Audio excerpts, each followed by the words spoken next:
The last thing I want to share with you, just having hope with Allah. And for some people, it's very hard to accept that Allah will actually listen. They've been going through a problem for a long time, and they start assuming Allah is not listening, Allah doesn't care. What's the point of making dua anyway? The first thing is, the greatest gift you will ever get from Allah. You know what it is? Forgiveness. That's the greatest gift you'll ever get, whether you realize its price or not. Everything else that Allah says He will give you is an added benefit. Everything else. Now, let me give you an example. I have kids. Let's say one of my kids made me very upset. He did something wrong. I got very angry.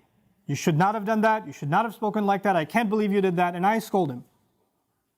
Now that I scold him, he goes home, he goes back, and he was drawing something for me. He was making me a card, Abba, I love you.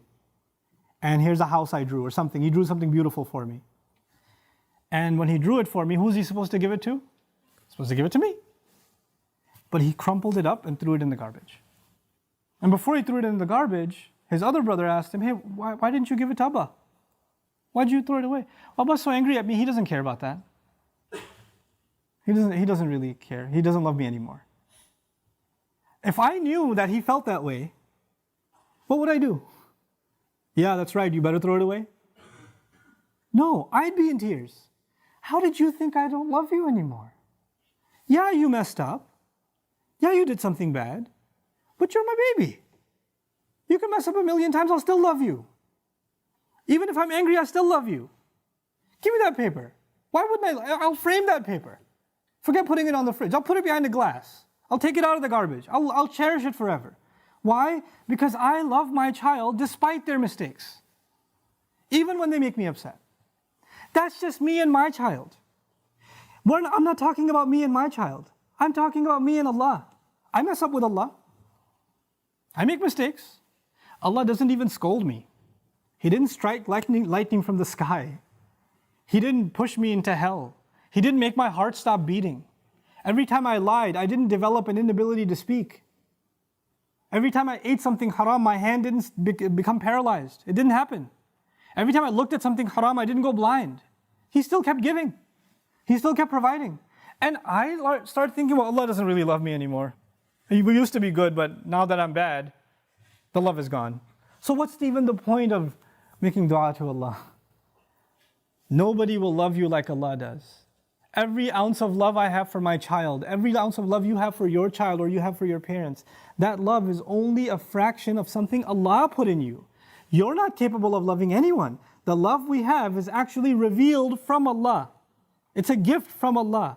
And if that's a little fraction of the love between two of Allah's creations, we can't imagine the love Allah has for us. Don't let anybody tell you otherwise. The only one who believes Allah hates him and that's it, their story's over, is shaitan. He believes it. There's no reason for him to ask for forgiveness because he's a lost cause. He's accepted that about himself. If you accept that about yourself, whose footsteps are you following? Think about that. If Adam alayhi salam was in Jannah, you couldn't have a better home than Jannah, and he made a mistake. And Allah Azza wa Jal put him on the earth. If he starts believing, I have been given such a huge demotion, Allah is so upset with me, He brought me all the way to the earth, how can I ever speak to Allah again? After I've disappointed Him so much. What are the first thing, Allah taught him what to do. How to fix his heart. رَبَّنَا ظَلَمْنَا أَنفُسَنَا وَإِن لَمْ تَغْفِرْ لَنَا وَتَرْحَمْنَا لَنَكُونَنَّ مِنَ الْخَاسِرِينَ. You could be in a really good place and you fell to a really bad place.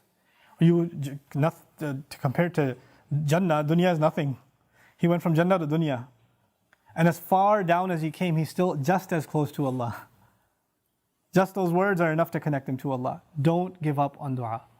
Make this month, this coming month, even from now, preparation, how you're going to make genuine dua to Allah. Know that Allah will listen to every one of your du'as. Ujibu da'wat ad-da'i idha da'an is an announcement of Ramadan. I immediately respond to the one who calls on me whenever they call on me. That's the promise of Allah. And the number one dua you make, number one dua I make is going to be for forgiveness. May Allah Azza wa Jal make us a people of genuine forgiveness. May Allah Azza wa Jal make our hearts feel the desire, the earnest desire to seek His forgiveness. May Allah Azza wa Jal bless our hearts to move our eyes to tears. And may Allah Azza wa Jal open up the doors of His rizq and His solutions to all of us that seek His genuine forgiveness. One last thing I'm reminded of, I know I'm over my time. Allah says about nations that He won't destroy.